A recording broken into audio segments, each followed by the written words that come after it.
बिस्मिल्लाहिर्रहमानिर्रहीम। सूरतुल बकरा आयत नंबर 198। लैसा अलैकुम जुनाहुन अन तबतगू फज़लन मिन रब्बिकुम, तुम पर कोई मुज़ायका नहीं कि तुम अपने रब का फ़ज़ल तलाश करो।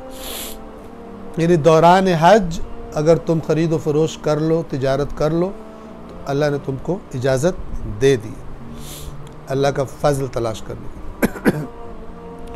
फ़इज़ा अफ़ज़्तुम मिन अरफ़ात, आप तवज्जो फरमाएं, इस कदर ख़ूबसूरत है इस्लाम की तालीमात कि हर चीज़ में अल्लाह को दाखिल कर दो। कोई काम ऐसा नहीं है जो आपको दीन इस्लाम जिसकी तालीम दे, जिसके बारे में बात करे, अल्लाह बीच से गायब हो।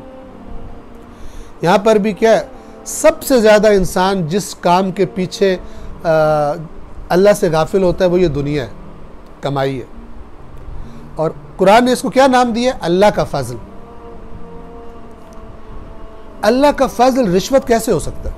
अल्लाह का फ़ज़ल, ये जो हादा मिन फ़ज़ल रब्बी, हराम की कमाइयों के ऊपर लिख दिया जाता है। एक दिन शैतान ने एक मीटिंग कॉल की और बहुत ही परेशान था, बहुत ही गुस्से में था, लाल पीला हो रहा था। तो उसके चेलों ने उसकी खिदमत में अर्ज़ किया कि अब बहुत आप आज गुस्से में हैं, एक्स्ट्राऑर्डिनरी गुस्से में हैं, क्या मसला है?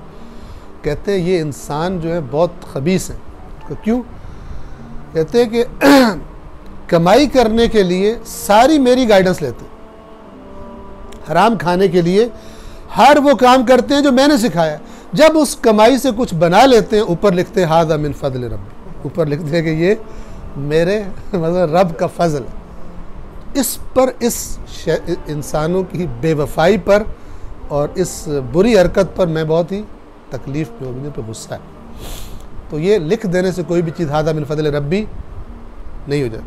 वही मिसाल आपको देता हूँ कि रिक्शे पर अगर लिख दिया जाए F16 तो रिक्शे की हालत में कोई तब्दीली नहीं हो सकती। उसका ड्राइवर उसको उठाने की कोशिश भी करे तो किसी अजीब व गरीब सूरत हाल से दो चार होगा, अपनी जान भी ख़तरे में डालेगा और जो बेचारी सवारियाँ बैठी होंगी उनकी जान भी ख़तरे में डालेगी। तो ये अल्लाह इसको कहता है, अल्लाह का फ़ज़ल तलाश करो।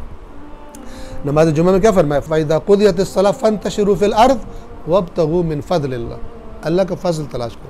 लेकिन उस तलाश में भी क्या करो? वज़्कुरुल्लाह कसीरन, अल्लाह को कसरत से याद रखो ताकि ट्रैक से ना उतरो।